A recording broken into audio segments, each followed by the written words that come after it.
Most cravings and panic spikes are a hostage situation. We've got a simple framework that helps negotiate a way out. It sounds simple, but it's true. So, I've been dealing with anxiety a lot, and my mood has been all over the place. And this framework that we're going to share with you in this episode is a helpful way out. My name is David. This is my brother Daniel, and we are the Sober Bros. Welcome. This is episode 2 of season 2. Episode 1, the previous one, was our comeback episode after 2.5 years. Here we go. And we're back. So this episode is going to be something very practical that you can use today when you're feeling the feels and going through stressful situations. It's something simple and free that you can use in the moment in a clutch situation when you need it. It's powerful. Yeah. So let's get into it. So what do I mean by stressful situation? Well, anxiety doesn't need a reason to show up. Whatever you got going on in life, it just does.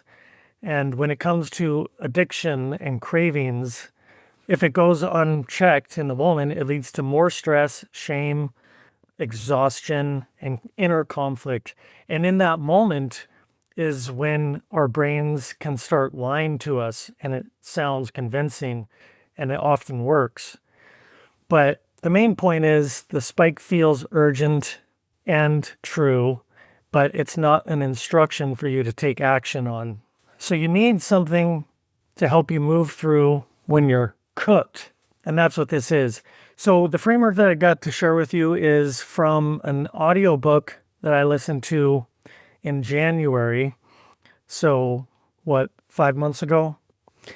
The author of the book is named Shi-Hen Yi. He wrote the book called Shaolin Spirit, The Way to Self-Mastery. He's a Shaolin master, a teacher, and the headmaster of a Shaolin temple in Europe. One thing that stood out from the book is he has this framework that he calls RAIN. That's an acronym, R-A-I-N. And so we're going to share that with you and how to apply it in every situation. It stands for recognize, accept, investigate, and non-identify. It's a way to stop fusing with the feeling that you're going through. So let's walk through it.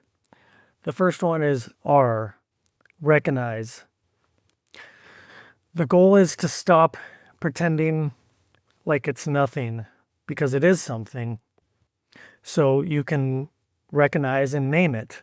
Recognize what? The feeling that, like, let's say you're angry. Let's go over some common trigger points. Yeah. They can set people off. And sometimes, like you said, it's kind of a cascade. This could start first thing in the morning. Anytime. You wake up and there's a garbage truck outside your house. I know you're really sensitive to noise. Yeah. A lot of people are really sensitive to noise. I can certainly be as well.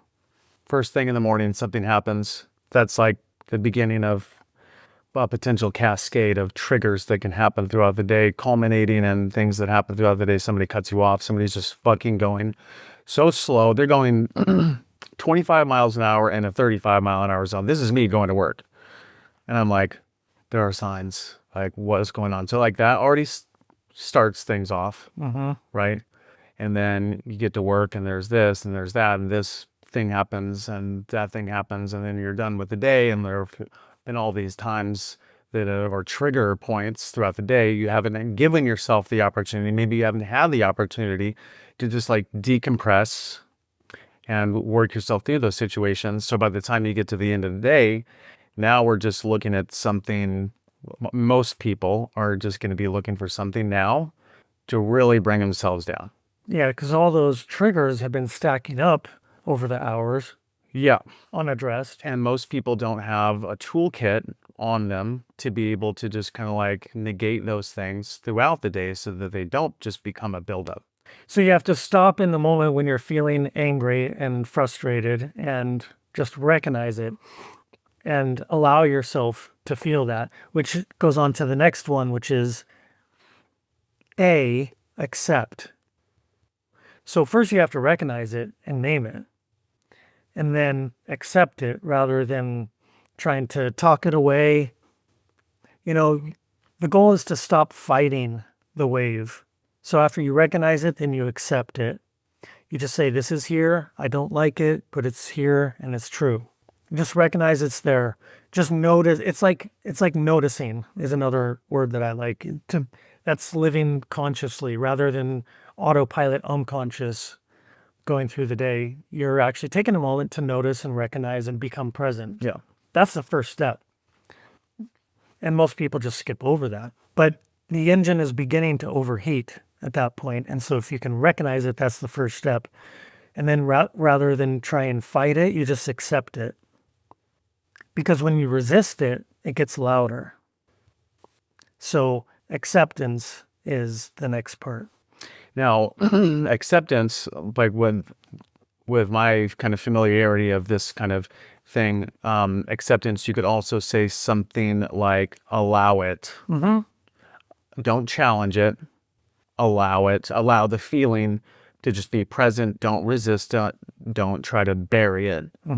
But just like release and accept and allow. Yeah. And all of this doesn't have to take a long time. I mean, it could just happen in seconds. Yeah. That's all it takes to start to defuse the bomb. You recognize it, and then you accept it, allow it to be present. I think anger is just a big one. And anger's kind of a manifestation of other emotions that might go unchecked, you know. That's been the case for me. Like, I started using this RAIN framework in January, and I was at the time experiencing a lot of confusion, and a lot of it stemming from rejection. And that can lead to cynicism. And through that, you can just start to get angry at the world. Yeah. And so I think anger is just a good example for this RAIN framework, or your example where somebody's driving slow and you're angry, impatient. Or impatient could be another example. Just take impatience. You recognize that you're impatient and then say, you know what, it's okay, I'm impatient. You know, it doesn't make me a bad person. I'm feeling this. Everybody feels these things. And so then the next thing you want to do is I, in the RAIN framework, for investigate. So then you can start to ask yourself questions about the feeling. What you want to do is try and find the real trigger underneath all of the noise that's happening. Like, what set this off? What triggered this? What is it protecting me from? What do I think I'm about to lose? What do I need right now that I'm not saying out loud? You know, there's another mini acronym within this acronym that I put in my notes here, but it's not related to the framework.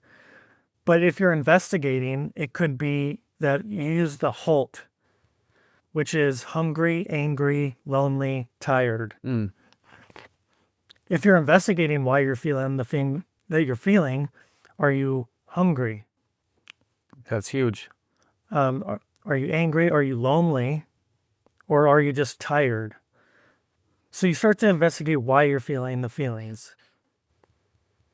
And so that's I. Which leads to the fourth one, N, which is non-identify. And the goal is to separate I'm having this from I am this. You are not an angry person. You're just feeling angry. Yeah. You're noticing that you're anxious, but you're not. That doesn't mean your identity isn't you're an anxious person. It doesn't have to mean that. No. The feeling isn't controlling you. You know, we can be in control if we run the RAIN framework. It's a feeling, not a command. And so in the book, he offered a couple of metaphors that I thought were really cool. One was, you know, and these are like Buddhist metaphors, right? Like the weather, like the sky.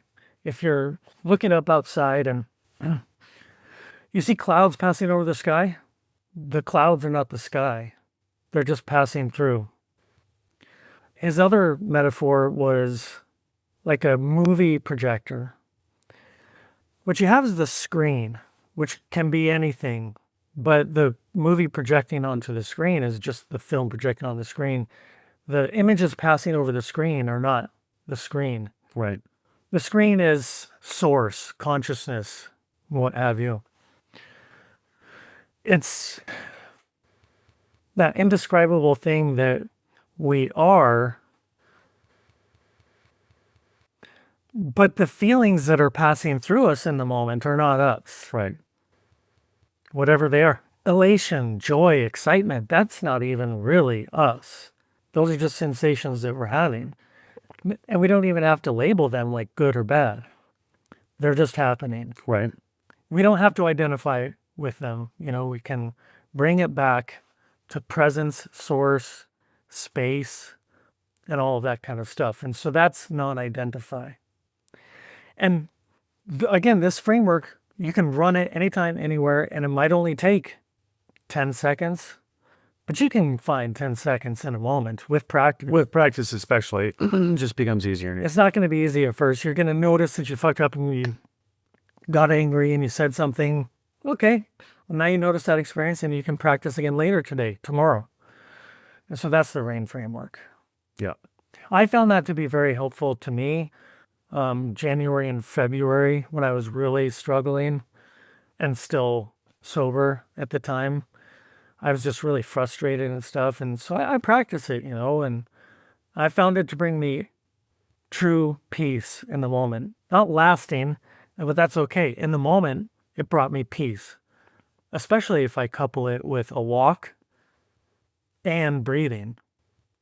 So then you can start to stack positive habits and bundle them together, and they become more powerful.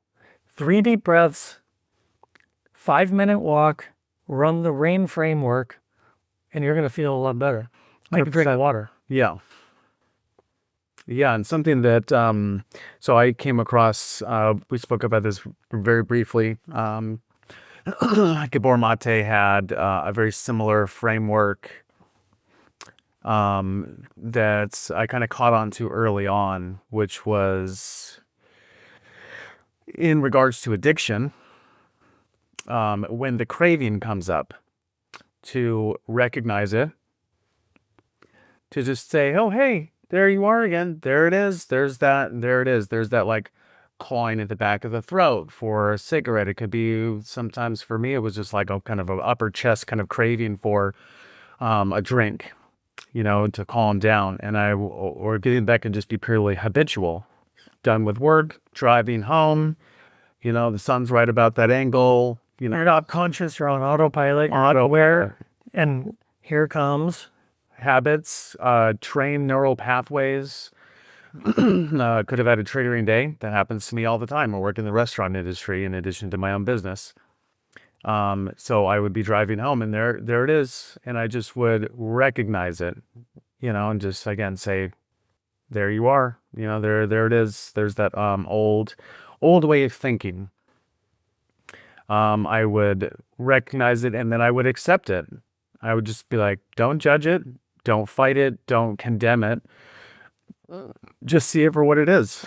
This is neural programming. These are neural pathways that have been set in stone over a couple of decades. So just recognize it, accept it, and just kind of like breathe into it. And then in my context, I would just say, you know what? That's my old way of thinking coming up and talking. It just is. It's just happening. And I don't want to behave that way. So just change the thought. Now I give myself the space to choose which one. Now it's a choice. Now it really is a choice. Now it's not just on autopilot. Now it is a choice. What do you want to do? You want to do what like you really want to do, or you want to do what the addiction wants to do? And there I have a choice. Sometimes I would choose to drink. Sometimes during that period of my life, like most often, I was like, yeah, that's just, it would be funny to me. And I'm not actually going to do that. And another thing that I have found to be supremely helpful, not just, but especially with like the addiction coming up and trying to have its say, trying to have its way, like a 2-year-old, all about a 2-year-old trying to get its way. and how persuasive they think they are, and how persuasive they can be. But in any kind of like stressful situation, if I want to just like check myself, redirect, first of all, I recognize the stressful situation. This is just a stressful situation. This doesn't actually have anything to do with me, and it really doesn't have anything to do with that person or with that thing, right? This is a stressful and anxious situation that's coming up. I recognize it, I accept it, and then my way of switching gears is to just, if I can, and I pretty much always can, a very simple breathwork technique, which is breathing in for 4 counts, holding it for 5 counts, and letting it out for 6 counts.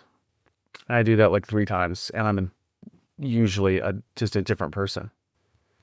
And that's one of those things that like is clinically shown to dramatically affect the sympathetic nervous system and to just really drop cortisol levels. And that way you can function. You're not coming from this autonomic nervous system reaction. Now you have agency. Now I can make better, more grounded, more adult, more responsible decisions. Yeah. Bringing in the breath work is really powerful. You could even not do the RAIN framework or anything and just try a little bit of box breathing, similar to your ratio that you mentioned. So you could start with the RAIN framework, adapt it, make it your own, and then after a while, you might not even need it. Just sort of, you don't even think about it, just becomes a new. It becomes a lot more automatic. That becomes automatic. Yeah, right. That's how neurobiology sort of works. Is the neural pathways they're just like grooves in a record that we have to interrupt. Yeah, going back to what you said in the last episode, talking about Joe Dispenza, one of the main things he talks about is, we start doing these little things, or they could be ideas, they could be physical actions, but you repeat them over and over again enough that then they become habits. Then after they become habits, they become a lot more ingrained until they become our character. And that's just through repetition. Yeah. It's fucking Shaolin monk. The reason why he can like beat so much ass is because he's done the repetitions of those forms and those movements, those meditations, probably hundreds of thousands of times. Yeah, it's true. Awareness and then the repetition. Well, anything else you want to add to that? No, I just, want to encourage everybody that it really is that easy, and I was definitely a hater. I just want to dismiss those things because my circumstances are special. They're unique to me. And, other people just don't understand those, but it really is as easy as just like, okay, I'm even just recognizing that attitude and I'm just going to give it a shot anyway. Good. I'm going to prove them wrong. I'm going to do this. I'm not going to feel better, but I do that several times and then I am starting to feel better. And that's like, something happens neurologically that encourages me. It gives me an incentive to do it again and again and again, and recognize that in so many ways, I can still have the tendency to behave like a 2-year-old boy, and throw tantrums. But now I have a lot more agency and I can just practice. And I mean, people that are like listening to this podcast, probably a lot of them do go to the gym and they have like regular protocols. Maybe they do, maybe they don't. But it's just as easy as that. It's just the same as that.